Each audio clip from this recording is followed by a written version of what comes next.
안녕하세요. 박용모 목사입니다. 열왕기하 어떻게 묵상할 것인가 안내하겠습니다. 이번에 우리가 묵상할 성경은 열왕기 상하 중에 열왕기하입니다. 열왕기하를 잘 묵상하기 위해서는요, 먼저 열왕기 상 묵상할 때 안내해드렸던 영상을 시청하시고 복습하시고 이 영상을 보시기를 추천합니다. 그래야 훨씬 더 내용도 이어지고 이해가 쉽습니다. 열왕기 상하는요, 열왕기라는 이름이 보여주듯이 이스라엘의 왕들의 이야기를 적어 놓은 성경이에요. 북이스라엘에 있었던 20명의 왕, 그리고 남유다에 있었던 20명의 왕들의 행적을 기록해 놓은 성경이 열왕기 상하입니다. 근데 이 성경을 묵상할 때 중요한 것은요, 열왕기 상하는 신명기적 역사서라는 사실이에요. 구약의 역사서들은 크게 두 종류가 있는데 하나는 역대기적 역사서, 다른 하나는 신명기적 역사서입니다. 열왕기 상하는 이 중에서 신명기적 역사서라는 거예요. 그러면 신명기적 역사서란 어떤 역사서냐? 신명기적 역사서는 남유다가 바벨론에 의해서 멸망하고 포로로 사로잡혀 갔을 때 쓰여진 역사서입니다. 이스라엘 백성들은 나라가 멸망하고 포로로 사로잡혀 가게 되자 왜 하나님의 백성인 우리가 이렇게 끔찍한 일을 당하게 되었는가? 이방 나라에 의해서 멸망하게 되었는가? 왜 포로가 되었는가에 대해서 질문하기 시작했고요. 그리고 그 해답으로 우리가 하나님과의 언약을 잘 지키지 않았기 때문이구나. 하나님과 약속했던 신명기 율법을 지키지 않았기 때문이구나 라는 것을 깨달았습니다. 그래서 하나님으로부터 이 언약을 깨뜨렸기 때문에 심판받는다는 것을 깨달은 거예요. 그리고 이 깨달음을 바탕으로 자신들의 역사를 이 신명기 율법의 관점으로 뒤돌아보면서 적은 역사서가 바로 신명기적 역사서입니다. 그래서 열왕기 상하는요, 이 신명기 율법으로 왕들의 행적을 평가하는 역사서인 거예요. 이 중에 열왕기 하는요, 총 25장으로 되어 있는데요, 17장을 기준으로 둘로 나눌 수가 있습니다. 열왕기하 17장에 보면 북이스라엘이 아수르라는 나라에 의해서 멸망하는 내용이 나와요. 북이스라엘이 이제 아수르에 멸망해 버리니까 더 이상 그 이후로부터는 북이스라엘 왕들의 얘기는 나오지가 않겠죠. 그래서 열왕기하의 구조는요, 이렇게 크게 두 가지입니다. 1장부터 17장까지 남유다 왕국의 왕들의 얘기와 북이스라엘 왕들의 이야기가 교차해서 기록되어 있고요. 또 17장에서 북이스라엘이 멸망한 이후부터는요, 18장부터 25장까지는 남왕국의 왕들의 이야기가 기록되어 있습니다. 이렇게 크게 두 가지로 되어 있어요. 그럼 이와 같은 열왕기하를 어떻게 묵상할 것인가? 세 가지 방식으로 묵상하기를 추천합니다. 첫 번째는요, 왜 이스라엘이 멸망했는가 질문하면서 묵상해 보시기 바랍니다. 조금 전 말씀드렸듯이 이스라엘은 북이스라엘이 아수르에 의해서 BC 722년에 멸망하고 남유다는 바벨론에 의해서 BC 586년에 멸망합니다. 하나님의 선택을 받은 백성들이 이방 나라에 의해서 처참하게 무너진 거예요. 멸망하게 된 거예요. 왜 그렇게 되었을까? 도대체 하나님 앞에 무엇을 잘못했기 때문인가 질문하면서 묵상해 보시기 바라요. 이를 위해서 꼭 알아야 될 것은 하나님의 평가 기준이죠. 왕들에 대한 하나님의 평가 기준입니다. 여러분, 우리는 지도자들을 평가할 때 무엇을 기준으로 평가하죠? 주로 부국강병을 이루었는지를 가지고 평가합니다.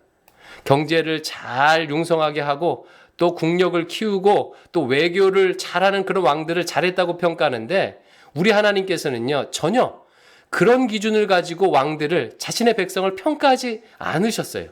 참 신기하죠. 그럼 하나님은 무엇을 가지고 평가하시는가? 단 두 가지였습니다.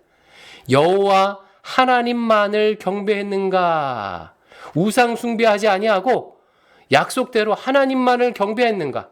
그리고 그 나라에 있었던 이스라엘에 있었던 우상들을 왕들이 잘 제거했는가를 보았고요. 두 번째로는요, 하나님과 했던 언약의 신명기 율법을 신실했는가를 가지고 평가했어요. 즉 다른 말로 하면요, 정의와 공의를, 이웃을 내 몸과 같이 사랑하고 이웃을 형제처럼 대하는 일, 이 정의와 공의를 잘 왕들이 행했는가, 백성들이 잘 행하도록 했는가, 이걸 가지고 평가했다는 것입니다. 이 두 가지 기준을 가지고 어떻게 이스라엘 왕들을 평가했는지 보시기 바랍니다. 근데 이런 기준을 가지고 보게 되면 북이스라엘 같은 경우는요, 선한 왕이 한 명도 없어요.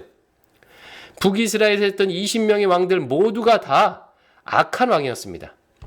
근데 이런 악한 왕들을 묘사할 때 성경은요, 이들이 여로보암의 길로 행했다라고 요약하면서 평가하고 있습니다. 여기서 여로보암은 누구냐면요, 북이스라엘의 첫 번째 왕이에요.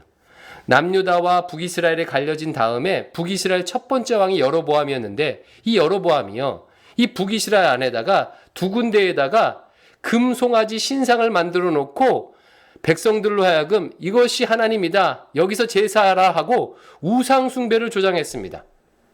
그러니까 여로보암 때부터 북이스라엘의 우상 숭배가 만연했던 거예요.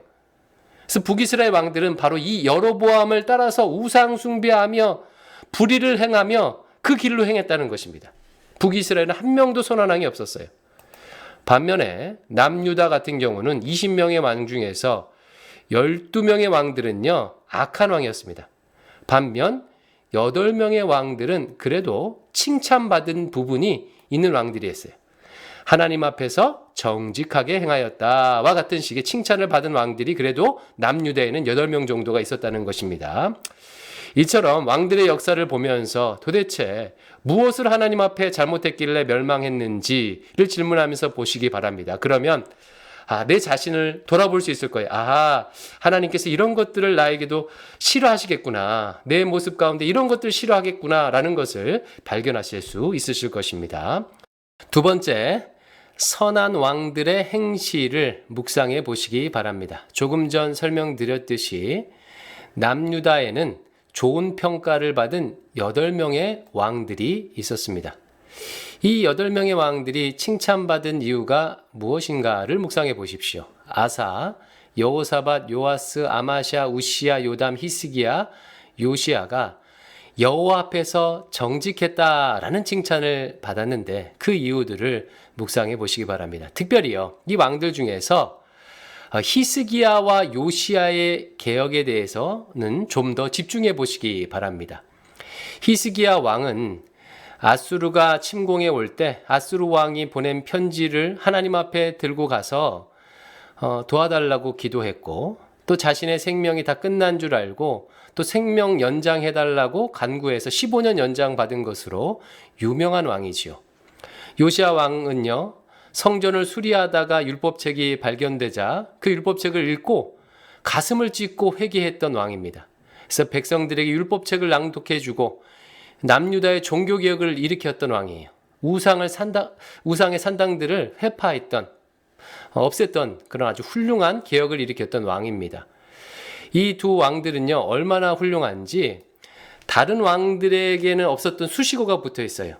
전무후무한 왕이다, 이와 같은 왕은 전에도 없었고 이후에도 없었다라고 칭찬할 정도로 훌륭한 왕들입니다. 이들의 행실을 기록한 분량도 길어요. 히스기야 같은 경우는 18장에서 20장 3장, 그리고 요시야 같은 경우는 22장에서 20장, 상대적으로 다른 왕보다 분량도 길게 기록하고 있습니다. 여러분, 성경에서 분량이 길다는 건 중요하다는 뜻이겠죠. 선한 왕 중에서도 히스기야와 요시야가 개혁에 대해서 여러분 좀 더 집중해서 보십시오. 이렇게 보다 보면 하나님께서 이런 것들을 기뻐하시는구나, 내 삶에도 이렇게 행하기를 원하시겠구나 라는 것을 발견할 수 있으실 것입니다. 마지막 세 번째, 선지자들의 활약을 묵상해 보시기 바랍니다.